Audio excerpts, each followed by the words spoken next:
Warrior, I'm here to give you a warning about tech neck.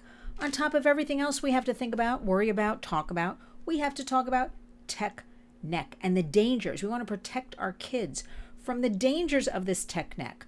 Now, listen, it makes perfect sense. Kids are bent over devices and they're coming into pediatricians, they're coming into urgent cares, they're coming in with headaches, eye problems, sore necks, sore shoulders, sore backs, because they're bent over like this in front of devices for so many hours, so many days. It wasn't immediately seen until the last couple of years it started coming forward. I want to give you some tips about this, because this is something, look, none of these devices are going away. Even when we limit them, they're still here, they're still being utilized. So let's know what tech neck is. Let's be on the lookout. Let's talk to your child about sitting up straight, getting off the devices, of course, is the best medicine. Delay is the way. But in the meantime, in today's digital age, the kids are growing up surrounded by technology. They have to use it for schools, right?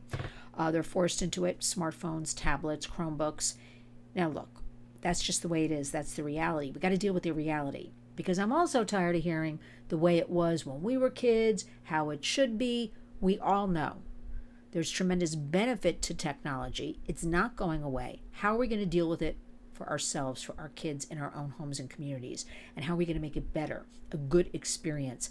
We have to put the guardrails, the attention. We have to talk to our kids. We have to do all of that.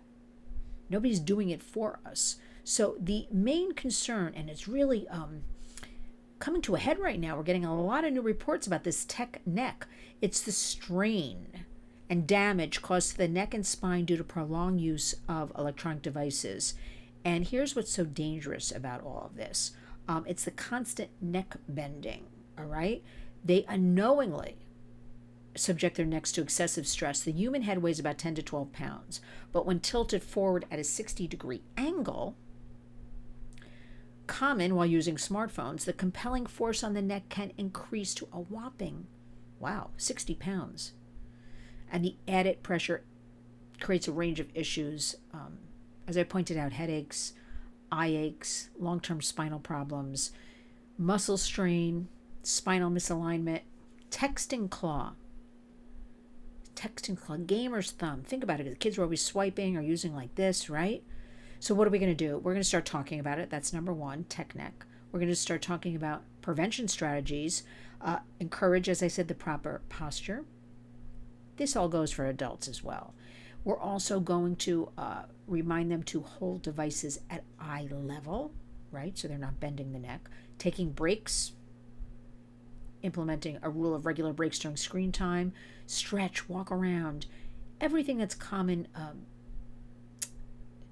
Well, it should be common knowledge, but definitely every 20 to 30 minutes, get up and walk around to alleviate the stress on the neck, on the spine, and set up workstations and study areas that are designed, provide desks and chairs that have supports in the back of them, and limit the screen time. Come on now.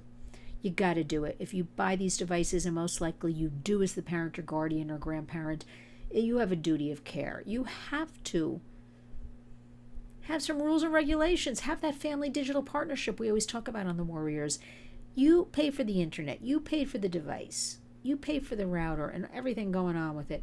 Come on, take action out there and truly get the kids outside a little bit. You know, if they're on the device for an hour, you're going to be outside for 30 minutes. Create some scenario. I don't care if you walk to a store to pick up a loaf of bread.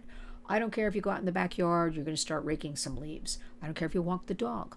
Physical activity, one with nature. We all know, and I'm no doctor, but we all know how that can increase, it's infectious, our energies, and just getting us out of the environment of isolation.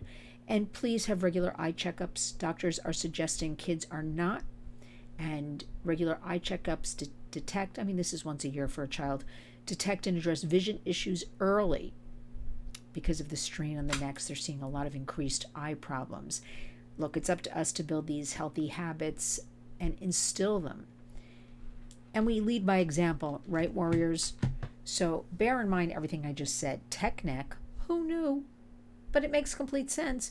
But it's up to all of us now to sit up straight, teach our kids, as we go back to school, and some kids are already in school. Let's talk about tech neck. Let's talk about delay is the way, getting off the devices a couple of minutes a day, weaning them off, getting up to a few hours. We can't go on like this. You know it, and I know it. Honor our hashtag community creates change. You have a question? Write to me, lynn@lynswarriors.org, and let's all come together and deal with all this head on, because you know what? We're in charge, or should be. Community creates change. When you wake up each and every day, go out and be a warrior.